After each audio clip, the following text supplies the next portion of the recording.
السلام عليكم ورحمة الله وبركاته. الحمد لله والصلاة والسلام على رسول الله وعلى آله وأصحابه ومن والاه. ইমাম বুখারী ট্রাস্ট কর্তৃক আয়োজিত আজকের এই প্রশ্নোত্তর সেশনের সম্মানিত উপস্থিতি, আপনাদের সবাইকে আহলান ও সাহলান জানাচ্ছি। আপনার যে প্রশ্নগুলো আমার কাছে এসেছে, আমি সেগুলোর উত্তর একে একে সংক্ষেপে দেব। তাহলে আসুন শুরু করা যাক আমাদের প্রশ্নোত্তর সেশন। প্রথম প্রশ্ন হচ্ছে, বলেছেন আমার বিয়ে হয়েছে 1 বছর হলো। বিয়ের দিন কাবিননামার 18 নং পয়েন্টে কোনো কিছু লেখা ছিল না এবং আমাদের কাছে পয়েন্টের ব্যাপারে কিছু জিজ্ঞাসাও করা হয়নি। আমাদের কাবিননামায় সাইন করতে বলেছে, আমরা সাইন করেছি। কয়েকদিন আগে আমরা আমার বাবাকে কাজের কাছ থেকে ম্যারেজ সার্টিফিকেট বানিয়ে নিয়ে আসতে বলেছি, পরে বাবা সেটা কাজের মাধ্যমে বানিয়ে নিয়ে এসেছেন। কিন্তু পুরো কাবিননামা পড়ে দেখি 18 নং পয়েন্টে লেখা স্ত্রীকে তালাকের ক্ষমতা অর্পণ করা হয়েছে। রীতিমতো খোরপোশ না দিলে, বনিবনা না হলে স্ত্রী তালাকের তাসদিদ গ্রহণ করতে পারবেন। যে আমাদের কাউকে জিজ্ঞেস করা হয়নি এবং অর্পণের বিষয়ে আমরা জানতাম না। 2 দিন আগে আমার স্বামীর সাথে আমার ঝগড়া হলে আমি রাগের মাথায় এক পর্যায়ে বলি, আপনাকে তালাক দিলাম, তালাক। অতঃপর 2 বার তালাক শব্দটা উচ্চারণ করি, এতে কি তালাক হয়ে গেছে? সেদিনের পর থেকে আমি প্রতিনিয়ত আল্লাহর কাছে মাফ চাচ্ছি। আমাকে প্লিজ এটা সমাধান দেবেন। যদি আমাদের বৈবাহিক সম্পর্ক ঠিক থাকে তাহলে 18 নং পয়েন্টটা আমি পরিবর্তন করতে চাই, অর্থাৎ আমি এর ক্ষমতা নিতে চাই না। সেটা কি করা যাবে কিনা? ধন্যবাদ। একজন বোন এই প্রশ্ন করেছেন। এটা খুব দুঃখজনক যে পাত্রপক্ষ বা পাত্রীপক্ষকে জিজ্ঞেস না করে 18 নং পয়েন্টে হ্যাঁ লেখা হয়েছে। মূলত এই পয়েন্টটা স্বামীর প্রতি, যে স্ত্রীর সাথে বনিবনা না হলে এবং নিয়মিত খোরপোশ না দিলে তাহলে আপনি কি স্ত্রীর কাছে তালাকের অধিকার অর্পণ করেছেন, এটাই তালাকের তাফবিদ। হ্যাঁ হলে হ্যাঁ। এখন স্বামীর কনসেন্ট না নিয়ে এটা লেখাটা বড় ধরনের ভুল এবং অন্যায়। কাজী সাহেব অন্যায় করেছেন। জিজ্ঞেস না করে এখানে হ্যাঁ বা না লেখা যাবে না। নট অ্যাপ্লিকেবল লিখতে হবে। নট অ্যাপ্লিকেবল, নট অ্যাপ্লিকেবল মানে না আসলে। কারণ এখানে হ্যাঁ হওয়া ছাড়া স্ত্রী তালাকের তাফবিদের অধিকার লাভ করবেন না। যেহেতু এটা কাজী সাহেবের কারবার, অতএব 18 নং পয়েন্টটা শরিয়ার দিক থেকে অ্যাপ্লিকেবল না, নট অ্যাপ্লিকেবল। ফলে স্ত্রীর কাছে তালাকের তাফবিদ অর্পিত হয়নি, প্রথম কথা। দ্বিতীয় হচ্ছে, যদি অর্পিত হয়েও থাকে তাহলে স্ত্রী যদি স্বামীকে বলে আপনাকে আমি তালাক দিলাম, তাহলে এটা কোশ্চিন কালেও তালাক হবে না। তালাকের তাফবিদ অর্পিত হলে স্ত্রী অন্য ভাষায় এ তালাকটা কার্যকর করতে হবে। সরাসরি স্বামীকে তালাক দিলাম এভাবে এটা কার্যকর হবে না। যখন আপনারা কার্যকর করতে চাইবেন তখন আমি শিখিয়ে দেব কিভাবে করবেন। অতএব আপনার তালাকটা হয় নাই, যেহেতু তালাকটা হয় নাই অতএব বৈবাহিক সম্পর্ক ঠিক আছে। তবে প্রশ্নে বোঝা যাচ্ছে আপনি স্বামীর সাথে ঝগড়া করে, যেখানে স্বামী আপনাকে সাধারণত তালাক দেওয়ার কথা, কারণ আমাদের দেশের স্বামীরা রাগ করলেই তালাক দেয়, তালাকের ট্রিগারটা তারা চেপে দেয়। এটাও আমি অন্যায় মনে করি। তালাক রাগের মাথায় দেওয়ার কোনো রেওয়াজ ইসলামে নাই। তালাক দিতে হবে অনেক চিন্তা ভাবনা করে, মিউচুয়ালি বসে। যদি দেখা যায় সংসার আর রক্ষা করা যাবে না তখনই তালাক দেবেন, অন্যথায় তালাক দেবেন না। তালাক রাগের মাথায় ট্রিগার চাপার জিনিস নয়। অতএব স্বামী যদি সেটা করেন সেটা অন্যায় করেছেন। কিন্তু এই জায়গায় আপনি অন্যায় করেছেন। স্বামীর সাথে ঝগড়া করে আপনি, আপনার মনে আছে 18 নম্বরের সেই ক্লজটা আপনার পক্ষে কাগজের মধ্যে লেখা হয়েছে, ফলে আপনি ট্রিগারটা টিপে দিলেন। খুবই অন্যায়। আল্লাহ অবশ্যই আপনাকে আল্লাহর কাছে তবে ইস্তেগফার করতে হবে, অনেক বেশি তবে ইস্তেগফার করতে হবে, এবং আপনার স্বামীর কাছেও আপনার ক্ষমা চাইতে হবে। তাহলে হয়তো আল্লাহ তাআলা আপনাকে ক্ষমা করবেন ইনশাআল্লাহ। আমি আবারও বলি, স্বামী অথবা স্ত্রী কেউই আপনারা রাগের মাথায় তালাক শব্দটা উচ্চারণ করবেন না। এটা খুব আক্রমণাত্মক শব্দ, এবং এটা খুব অন্যায় ব্যবহার, অন্যায় আচরণ। একজন মুসলিম প্র্যাকটিসিং স্বামী কিংবা একজন মুসলিম প্র্যাকটিসিং স্ত্রী রাগের মাথায় তালাক দিতে পারে না, তালাক চাইতে পারে না। দ্বিতীয় প্রশ্ন, হাজের এহরামরত অবস্থায় এসির ঠান্ডা বাতাসে কষ্ট হলে কি আমি মাস্ক ব্যবহার করতে পারবো? মাস্ক ব্যবহার করলে কি ঠান্ডা থেকে বাঁচবেন? এটা কি আপনার প্রেসক্রিপশন না ডাক্তারের প্রেসক্রিপশন, সেটা একটু জানা দরকার।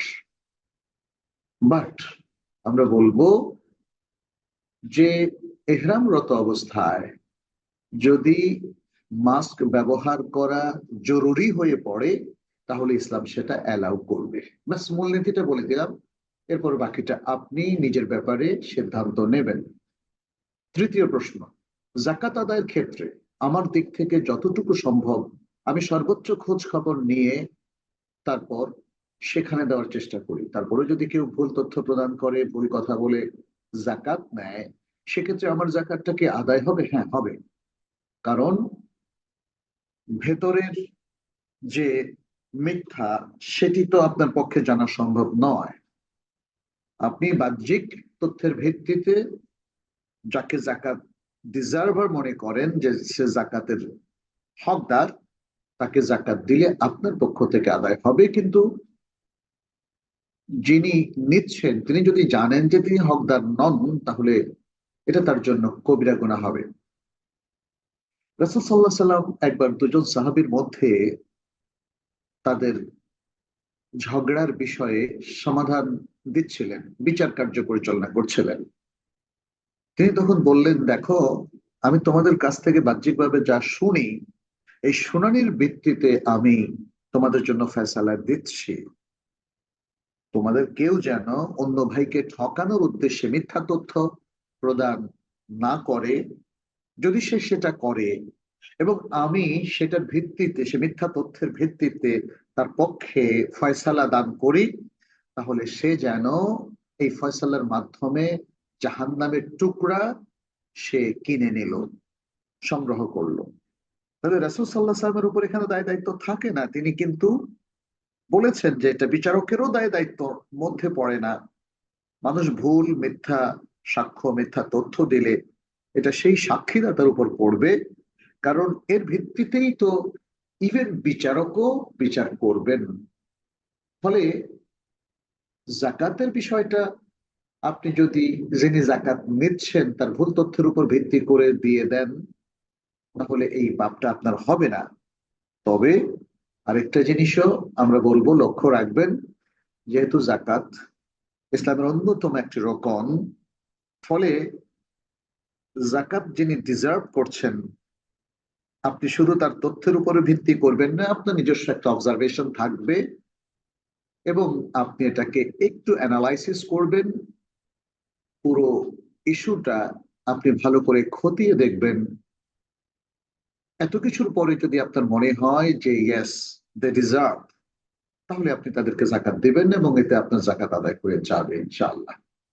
কিন্তু আপনি যদি কোনো প্রকার সতর্কতার আশ্রয় না নেন এবং খুব সহজেই আপনি মানুষের মিথ্যা তথ্যকে বিশ্বাস করে ফেলেন, কোনো ধরনের অবজারভেশন, ইভালুয়েশন বা সতর্কতা আপনার মধ্যে নাই, তাহলে ভুলের দায় দায়িত্বটা আপনার উপরও এসে যায়।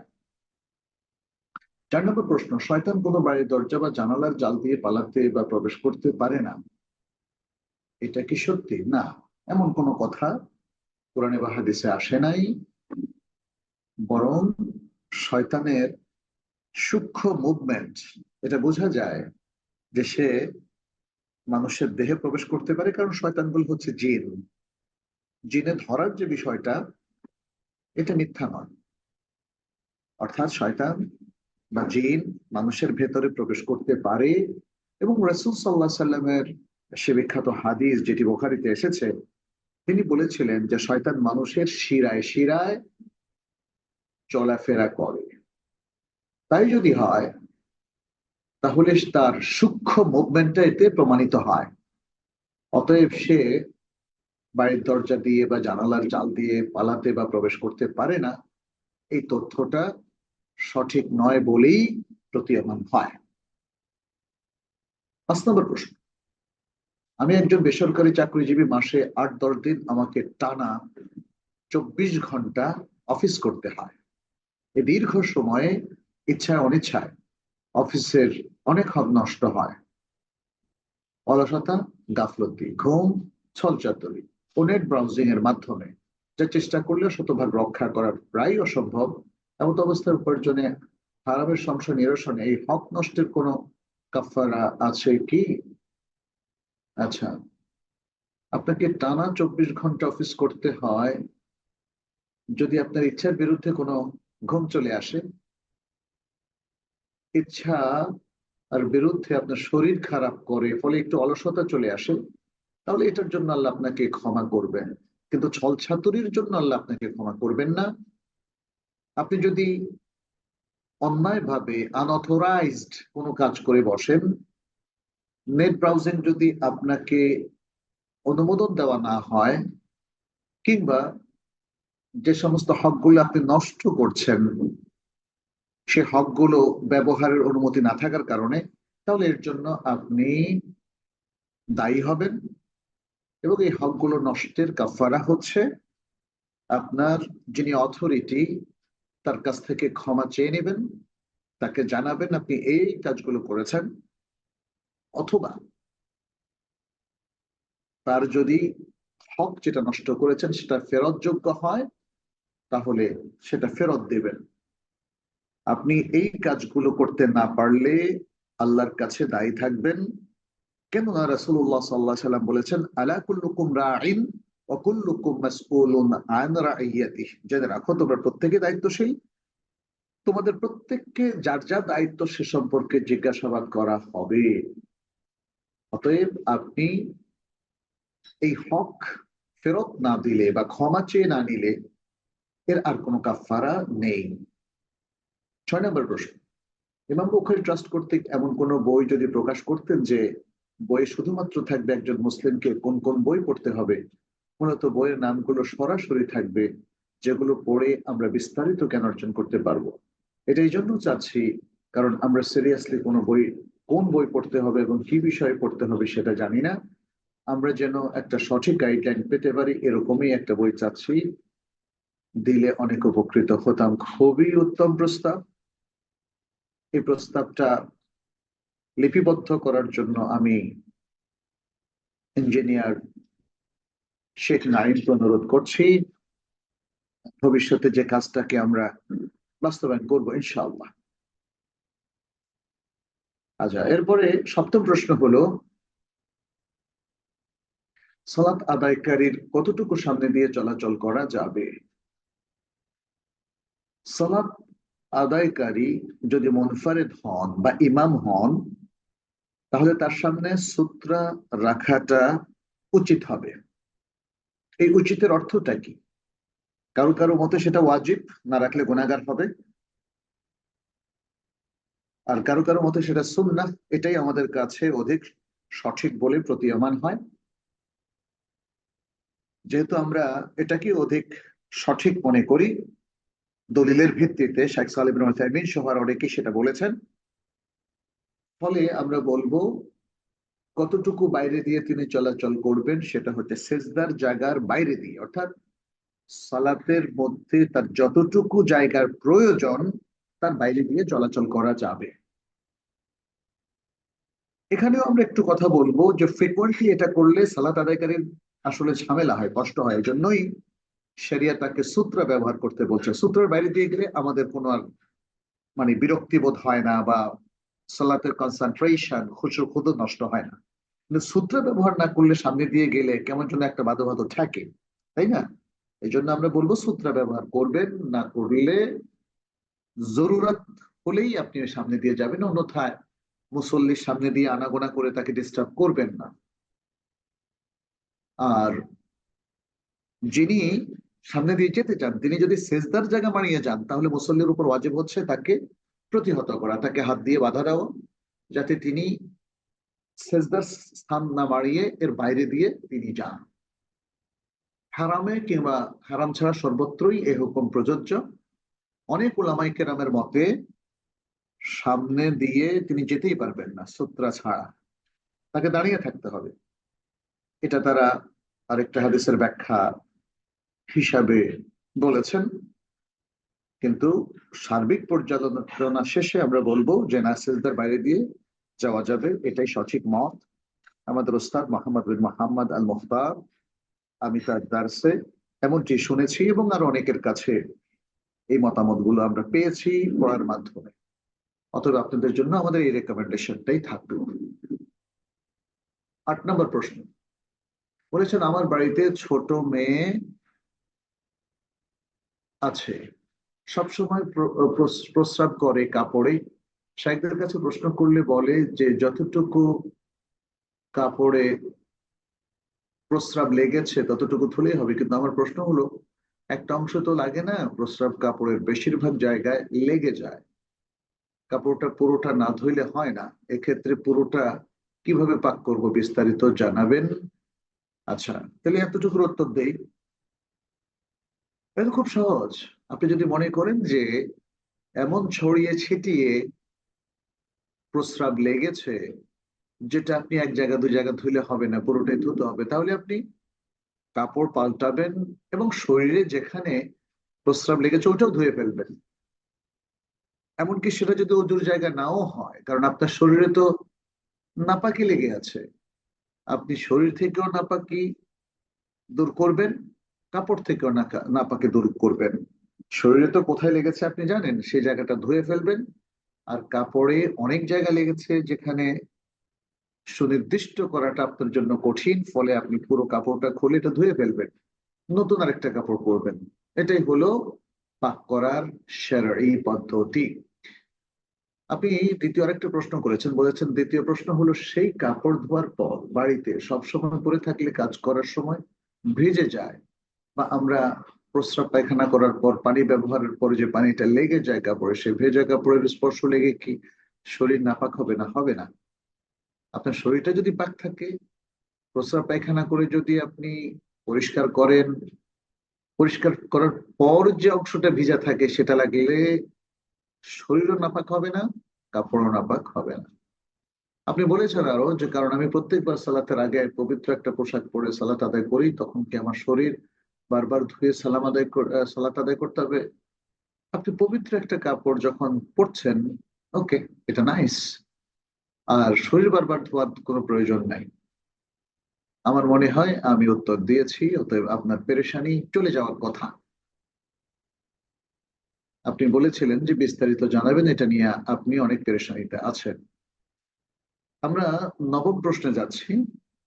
নবম প্রশ্ন, আমার ভাই বা বাবা যদি ঘরে থাকে, তাহলে কি সেই ঘরে সালাত আদায় করতে কোনো সমস্যা হবে? না, কোনো সমস্যা নেই। ভাই বা বাবা তারা মাহরাম, অতএব তাদের সামনে অথবা তাদের পেছনে সালাত আদায় করতে কোনো সমস্যা নেই।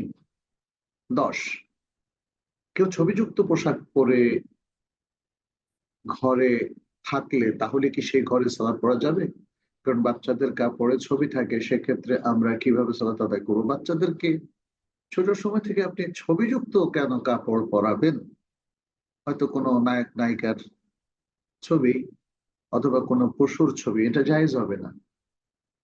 বাচ্চাদের ছবিযুক্ত কাপড় পরাবেন না, ছবিযুক্ত গেঞ্জি পরাবেন না, ছবিযুক্ত জ্যাকেট পরাবেন না। এখন সেখানে যদি আপনি সালাত আদায় করে ফেলেন, আপনার সালাত শুদ্ধ হবে, তবে সামনে কোনো ছবি রেখে সালাত আদায় করবেন না। যেখানে আপনি সালাত আদায় করছেন সেখানে যদি পেছনে ছবি থাকে এবং সেই ছবি অপসারণের কোনো সুযোগ না থাকে, তাহলে আপনার সালাত শুদ্ধ হবে। তবে সালাত যেখানে পড়বেন সেখানে তো ছবি থাকার কথা নয়। মানুষের এবং প্রাণীর ছবি থাকলে সেখানে ফেরেশতা আসেন না। অতএব এই ব্যাপারটা আমাদেরকে সতর্কতার সাথে বিবেচনা করতে হবে। 11 নম্বর প্রশ্ন, আমি 16-17 বছর বয়স থেকে সিয়াম রাখি, এর আগে রাখিনি, এখন এই সিয়াম গুলো কি কাজা করতে হবে? আপনি যদি তখন মুসলিম থেকে থাকেন এবং নামাজ পড়ে থাকেন, নিয়মিত নামাজি হয়ে থাকেন, ভুল ক্রমে বা অলসতায় আপনি এই সিয়াম গুলো ভেঙেছেন অথচ আপনি তখন বালিগ ছিলেন, তাহলে সিয়াম গুলো আপনাকে রাখতে হবে। আপনি সুযোগ মতো একটা একটা করে একসাথে ধারাবাহিক রাখার দরকার নাই, যখন যেটা সম্ভব আপনি রেখে ফেলবেন। এমনকি আপনি সপ্তাহে দুটো সিয়াম রাখতে পারেন, সোমবার বৃহস্পতিবার, এবং সেগুলো আপনি সেই কাজা সিয়াম গুলোর আপনি নিয়ত করতে পারেন। সালাতের সাথে এখানে সিয়ামের মিল হবে না, কারণ সালাত তরক করাটাকে কুফরি বলা হয়েছে, আর সিয়াম তরক করা হলো কবিরা গুনাহ। ফলে সালাত যে আপনি আগে যদি তরক করে থাকেন অনেক ওয়াক্ত, তাইলে এখন তওবা করলে চলবে না, আর সেটা পড়তে হবে না, ওমরি কাজা করতে হবে না। কিন্তু সিয়ামের ক্ষেত্রে একজন নামাজি ব্যক্তি যদি কিছু সিয়াম ভঙ্গ করে থাকে, তাহলে তার কবিরা গুনাহ হয়েছে, এটা কুফরি হয়নি। ফলে তিনি এগুলো ভঙ্গ করার কারণে এখন রাখবেন।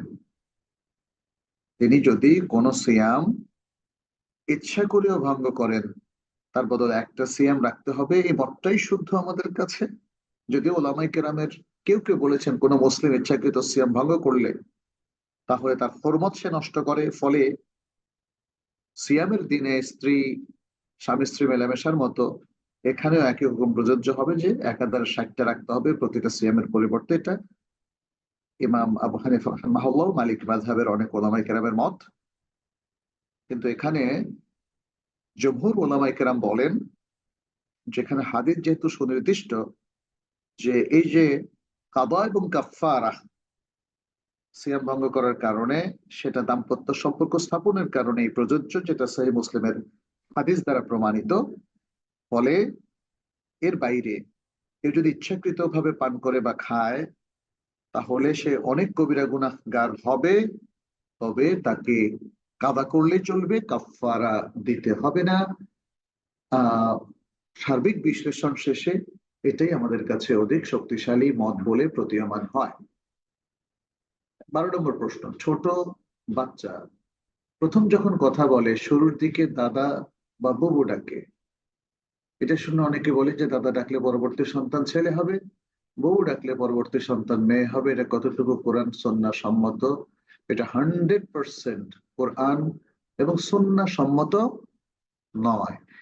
ফলে আমরা বলবো এটা সাংঘর্ষিক। এই ধরনের চিন্তা ভাবনা, এটা কুসংস্কার, যেটা অবশ্যই আমাদেরকে বর্জন করতে হবে। 13 নম্বর প্রশ্ন, বাবা মায়ের সুদ বা হারাম টাকায় তৈরি বাড়ি, জমি, সম্পত্তি, এগুলো আহ মানে পাওয়ার ক্ষেত্রে বা মালিকানার ক্ষেত্রে সন্তানের করণীয় কি? বাবা মায়ের সুদ বা হারাম তারা যদি করে থাকেন এবং এই সম্পত্তিগুলো তাদের মালিকানায় প্রচলিত নিয়ম অনুযায়ী থেকে থাকে, সমাজে সেটা স্বীকৃত থাকে, তাহলে বাবার এই সম্পত্তি সন্তানদের কাছে ওয়ারিশত্বের মাধ্যমে চলে যাবে, সন্তানরা মালিক হবে, কিন্তু পাপ বাবার উপর থেকে যাবে। অথবা মা যদি একইভাবে হারাম সম্পত্তি অর্জন করেন, মায়ের উপর থেকে যাবে। যিনি এই হারাম সম্পত্তি অর্জন করলেন হারাম পদ্ধতিতে, অর্জিত টাকার মাধ্যমে, অর্জিত সম্পত্তির মাধ্যমে, রেসপন্সিবিলিটি তার, তার সন্তানদের নয়। তবে সন্তানরা যদি সম্ভব হয় বাবা মায়ের হারাম সম্পত্তিকে যদি তারা চিহ্নিত করতে পারে, তাহলে সেটা জনকল্যাণে যদি তারা সওয়াবের নিয়ত ছাড়া ব্যয় করে, সেটা উত্তম হবে। আর যদি তারা না করে, তাহলে সে সম্পত্তি ওয়ারিশত্বের পদ্ধতির মধ্য দিয়ে যদি তাদের কাছে চলে যায়, তাহলে তাদের জন্য সেটা গ্রহণ করা জায়েজ হবে। এটা বাধ্যতামূলক নয় যে তারা বলবে বাবা মা কিছু হারাম দিয়ে এগুলো করেছিলেন, অতএব আমাদের জন্য হারাম হবে না। তাদের জন্য ওয়ারিশত্ব, একটা কনভার্সন হয়েছে এখানে, কনভার্সন। এই কনভার্সনের কারণে সেটা ওয়ারিশ সত্ত্বের বিধান অনুযায়ী হালাল হবে। এটা অনেকটা এরকম যে এক ব্যক্তি সুদি পদ্ধতিতে ব্যবসা করার জন্য চালের আড়ত দিল, আর আমি আপনি হালাল টাকা দিয়ে যদি সে চাল কিনি, সেটা আমাদের জন্য হালাল হবে, কিন্তু ওই লোকের ব্যবসার মধ্যে হারাম ঢুকে গেছে, যেহেতু সে সুদের ভিত্তিতে লোন নিয়ে ব্যবসা করছে। একজনের পাপের দায় আরেকজনের উপর বর্তাবে না, এটা কোরআন খুবই এক্সপ্লিসিটলি ঘোষণা করেছে। বলেছে ওয়ালা তাজিরু ওয়াজরাতুন উযরা উখরা, একজনের পাপ আরেকজন বহন করবে না। বাবা মায়ের পাপ সন্তান বহন করবে না, যদিও পাপের ফলাফল সন্তানের উপর চলে আসতে পারে। বাবা মায়ের ভালোর ফলাফল সন্তানের উপর চলে আসতে পারে, যেটি সূরা আল কাহাফের মধ্যে আল্লাহ সুবহানাহু ওয়া তাআলা উল্লেখ করেছেন, ওয়া কানা আবুহুমা সালিহা, তাদের বাবা সৎ ব্যক্তি ছিল, ফলে আল্লাহ তাআলা তার সন্তানদের জন্য সেটা সংরক্ষিত করে দিলেন সম্পত্তিকে, তাই না? বাবা মায়ের উপর এই জন্যই ওয়াজিব সন্তানকে ইসলামী তারবিয়ত দেওয়া। এভাবে আমরা দেখি ডিপেন্ডেন্টদেরকে ইসলামিক পদ্ধতিতে তাদের মেনটেন করা, এটা এটা ফরজ। কারণ এর ফলাফলটা সবাই পায়। সমাজে যে কোনো ভালো ফলাফল সমাজে ভালো কিছু নিয়ে আসে, এবং যে কোনো মন্দ এবং হারামের ফলাফল খুবই বিপর্যয় নিয়ে আসে। অতএব সন্তানরা বাবা মায়ের হারামকে যদি বর্জন করতে পারে, এটা তাদের জন্য ভালো ফলাফল নিয়ে আসবে। আর হারামটাকে যদি কেউ তাগাফুল করে, ওভারলুক করে, তাহলে কখনো আইনি দিক থেকে যদি মালিকানা অর্জিতও হয়, তবুও তার মধ্যে বরকতহীনতা বা বিপর্যয় থাকতে পারে। এই জন্য আমরা আপনাদেরকে উদ্বুদ্ধ করছি যে কোনো হারামকে না বলা। এরপর 14 নম্বর প্রশ্ন, তাই না? 14 নম্বর, হ্যাঁ। মেয়ের বিয়ের পর কার অনুমতি বেশি জরুরি, স্বামী না পিতা? কে অভিভাবক হবে? স্বামী। বিয়ের আগে পিতা হচ্ছে অভিভাবক, এবং বিয়ের পরে স্বামী হচ্ছে অভিভাবক। এবং স্বামী যদি স্ত্রীকে যে কোনো কারণেই হোক তার বাপের বাড়িতে যেতে নিষেধ করে, তাহলে স্ত্রীর উপর ওয়াজিব হচ্ছে সেটা মেনে নেওয়া। যদিও স্বামী যদি অন্যায় ভাবে করে, সেটা স্বামীর জন্য ঠিক হবে না। এখন ঠিক না হলেও স্বামীর আনুগত্য স্ত্রীকে করতে হবে। এক্ষেত্রে হয়তো তারা আলোচনা করতে পারে, বা অন্য একজন লোক স্বামীকে কাউন্সেলিং করতে পারে। কিন্তু যেহেতু অভিভাবক, ফলে অভিভাবকত্বের যে অথরিটি সেটা অ্যাপ্লাইড হবে, সেটা অ্যাপ্লাইড হবে। এখন অভিভাবক হয়ে যদি কেউ অন্যায় করে, সেটা অন্যায় হবে, এবং সেই জন্য তাকে আল্লাহর কাছে জবাবদিহি করতে হবে। বাট অভিভাবকত্ব নষ্ট হবে না। 15 নম্বর প্রশ্ন বলেছেন, আমি শিরিক এবং আকীদা সম্পর্কে জানতে চাই। আপনি শিরিক সম্পর্কে জানতে চান? শিরিকটা কি? শিরিক হচ্ছে মুসাওয়াতু গায়রিল্লাহি বিল্লাহি ফিমা হুয়া হাক্কুল্লাহ। মুসাওয়াতু গায়রিল্লাহি বিল্লাহি ফিমা হুয়া হাক্কুল্লাহ, যেটা আল্লাহর হক বা অধিকার, সেই জায়গাটায় গায়রুল্লাহকে আল্লাহর সাথে শরিক করে ফেলা, আল্লাহর সমকক্ষ স্থির করা। গায়রুল্লাহকে, গায়রুল্লাহ হচ্ছে আল্লাহ ছাড়া আর যা কিছু আছে, আল্লাহর কোন সৃষ্টি, কোন মানব, কোন দানব, কোন জিন, কিংবা কোন পশু পাখি, কিংবা কোন পদার্থ অথবা কোন অপদার্থ, কোন বৃক্ষ, অথবা কোন সূর্য, চন্দ্র, নদ নদী, সাগর, যা কিছু আছে, এটাই হলো গায়রুল্লাহ। এর যে কোনো কিছুকে যদি আল্লাহর সাথে কোনো একটা পর্যায়ে, যেটা আল্লাহর হক, সে জায়গায় তার সমকক্ষ স্থির করা হয়, এটা হলো শিরক। যেমন যদি বলা হয় মৃত ব্যক্তি আমাকে বারাকা দিতে পারে, বা এই পাথরের কারণে আমার ভাগ্য ফিরবে, আমার তাকদীর চেঞ্জ হবে, এই পাথর, আকিক পাথর কিংবা এরকম কোনো পাথর, বা এই আংটির বিনিময়ে, অথবা এই বৃক্ষ আমার ভাগ্য নির্ধারণ করে দেয়।